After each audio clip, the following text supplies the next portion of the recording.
Okay. Well, Trilby asked me last night to do this, so I had a lot of time to prepare. But I figured we could talk more about affect regulation, which is regulating our nervous systems, because that seemed to be of interest to some of us. So today we'll talk about the nervous system. So I just wanted to give a visual for this. So we have a scale. This is each of us from 0 to 10. I know I talked a tiny bit about this a few weeks ago, but at 5 here in the middle, this is where our bodies feel safe and calm. So we are regulated at this point. We might even be able to dream about the future, have some mild excitement about things to come because we're in a place where we're regulated. But as our nervous system takes in our surroundings, and without us even really choosing to, it says, hey, something's not super safe, or we need to activate, our bodies turn on. So this is our sympathetic nervous system. Our bodies are turning on as we move up towards a 10. We feel some stress. This can actually be good because within a certain window, our stress makes us perform better at things. So we might test better, we might drive better, we're more aware. We're going to be more aware of things like sounds and sights, physical touch. So that all actually increases our performance up to a certain point, and I'll talk about that point at some point. But at a 10, this is where our bodies go into fight, flight, freeze. Has anybody heard of that? Fight, flight, freeze. So we either are going to be fighting for our lives, fleeing for our lives, or our bodies are going to go into self-preservation mode. And that's really interesting because we'll actually feel less pain at that point. So like if we were being mauled by a wild animal, our bodies will actually slow down our blood flow at that point. We'll bleed out slower. We'll feel less pain. So hey, that's nice. Hopefully none of us experience that, but fight, flight, freeze, or panic. Some of you may be familiar with panic attacks. That's probably out of 10 as well. Okay, so if this is the on side, our sympathetic nervous system, this is our off side, our parasympathetic nervous system. And as we move towards the off side, we actually stop thinking as quickly. We're getting ready to rest, to fall asleep maybe, although if we're out in the world, that's probably not the healthiest thing, right? Like we want to be able to engage and function in the world, but if you're off, you're less aware of what's going on around you. You might have memory issues, so it's hard to remember things you just had in conversation. Less clear thinking. Your body's going to feel very fatigued. Towards a 0, this is where our bodies go into dissociation.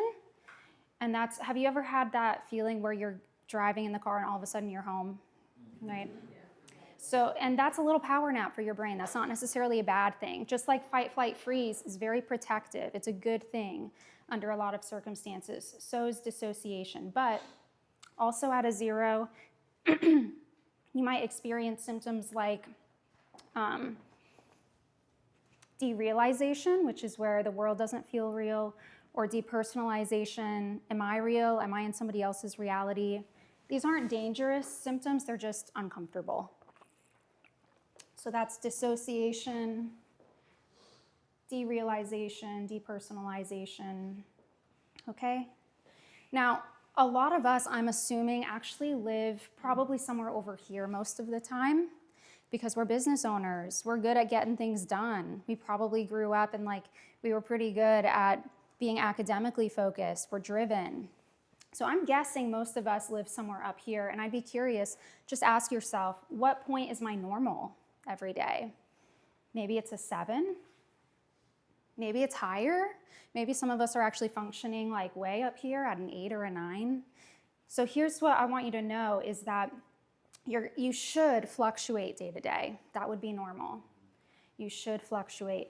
But if we live up here, like let's say an 8, 7.5 even, most of the time, our bodies are going to need probably more rest than we can get, because that's just too long to live at like an 8 or so, which means our bodies are really good at finding balance.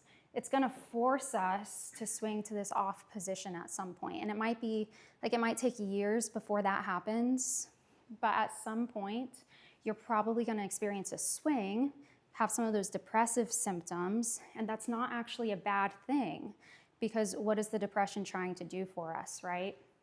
It's trying to recover us, and so it'll force us to recover when we probably don't want to. I'm guessing if you live up here, you don't want these symptoms. They're not comfortable for you. So what I tell a lot of my clients is, what is the purpose of your depression right now? And let's work with it. If it needs you to take more rest and it needs you to live up here a little less, let's try to do that for the depression so that it doesn't have to take over. And we'll usually recover from depression a lot faster because of that. Okay, I'm trying to think of I wanted to say something else. What was it, Mitchell?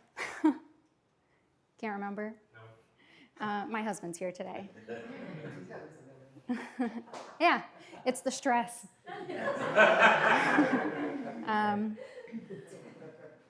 regulation? Like when somebody's up, staying at the 7 and the 8, and they kind of consistently, what's the fastest way that you have learned that has been a great way to self-regulate? Thank you. Okay, this is what I wanted to talk about actually, so perfect. We all have a window of tolerance. So let's say our window is pretty average and we can tolerate a pretty normal range of both stress and coming onto the off side. So has anybody heard of CBT, cognitive behavioral therapy? It's if we change our thoughts, we'll change our feelings. So think on the bright side and you'll start feeling better. It can be very powerful, and it's a tool I use a lot in counseling, but it works when we're in our window. It actually does not work when we're outside of our window. So if we want to regulate ourselves because we're feeling pretty stressed, but we're still within our window of tolerance, CBT is going to be amazing. So, think about how good you're going to perform in this upcoming meeting. Think about the end result. All of those things will probably help us perform better and regulate our bodies and focus. But when we get outside of our window, our prefrontal cortex goes offline, and we are in survival mode. So when we're outside of our windows on either side, the things that regulate us are not the same as when we're already in our window. So what regulates us when we're outside of our window? This is going to be, instead of mind-oriented, very body-oriented. So at this point, we're going to need things like breath work. So I know it's annoying because it's like, but breath work. So when we're on the on side, we want our exhale to be longer than our inhale. So we'll breathe in and then like slowly out. So we're going to breathe out long. When we're on the off side, we want to breathe out quick and breathe in longer. So it'd be like, and you might even see athletes do this before they go on the field. They do a bunch of like quick breaths, right? Trying to breathe out really fast. That'll actually turn your body on if you're feeling a little too sleepy in a meeting or something like that.